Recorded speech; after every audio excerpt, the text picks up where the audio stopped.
13 जुलै 1660ची ती रात्र नुसती अंधारी नव्हती, तर स्वराज्याचा श्वास रोखून धरणारी होती. पन्हारगडाच्या वेढ्यातून छत्रपती शिवाजी महाराज निसटले खरे, पण शत्रूला हा डाव समजायला फार वेळ लागला नाही. सिद्दी मसूदचे घोडदळ वाऱ्याच्या वेगाने पाठीवर येत होते.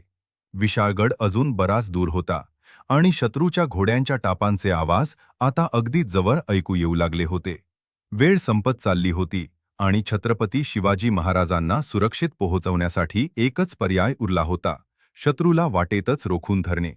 तो पर्याय होता घोडखिंड. एका वेळी फक्त 2 ते 3च माणसे पुढे जाऊ शकतील अशी ही अतिशय अरुंद जागा. बाजीप्रभू देशपांडे यांनी परिस्थितीचे गांभीर्य ओळखले. त्यांनी छत्रपती शिवाजी महाराजांना थांबवून सांगितले, महाराज, तुम्ही विशाळगडाकडे कूच करा. जोपर्यंत गडावरून तोफांचे आवाज येत नाहीत, तोपर्यंत हा बाजी खिंड सोडणार नाही. समोर शत्रूचे हजारो सैनिक होते आणि बाजींसोबत फक्त 300 मावळे. पण त्या रात्री कोणाच्याही मनात भीती नव्हती. फक्त आपल्या राजाला सुरक्षित ठेवण्याचा एकच निश्चय होता. खिंडीत युद्ध सुरू झाले तेव्हा मुसळधार पाऊस आणि तलवारींचा आवाज एकत्र घुमू लागला. जागेचा अचूक फायदा घेत मावळ्यांनी शत्रूच्या पहिल्या तुकडीला तिथेच रोखले. बाजीप्रभू स्वतः आघाडीवर राहून दोन्ही हातांनी दांडपट्टा चालवत होते. वेळ जशी पुढे सरकत होती तसे युद्ध आणखी कठीण होत गेले.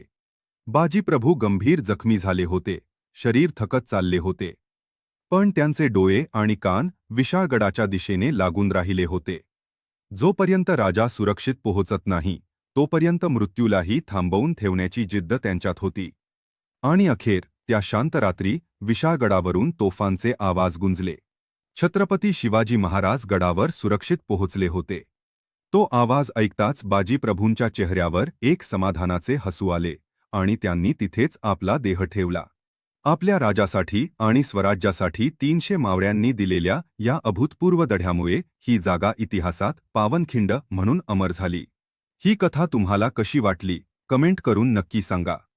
अशाच आणखी खऱ्या कथा ऐकण्यासाठी व्हिडिओला लाईक आणि चॅनलला सबस्क्राईब करायला विसरू नका.